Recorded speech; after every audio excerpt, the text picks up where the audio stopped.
முடிவில்லாத வாழ்வை தேடி வருகின்றேன்.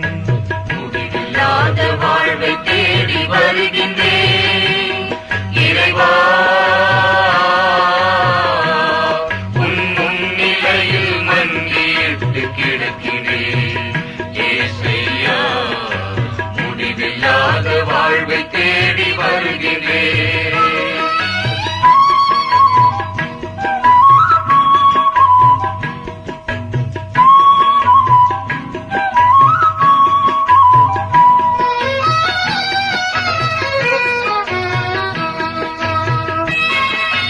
நானே உயிர் தரும் ஊற்று என்ற வார்த்தையின் பொருள் என்னவோ?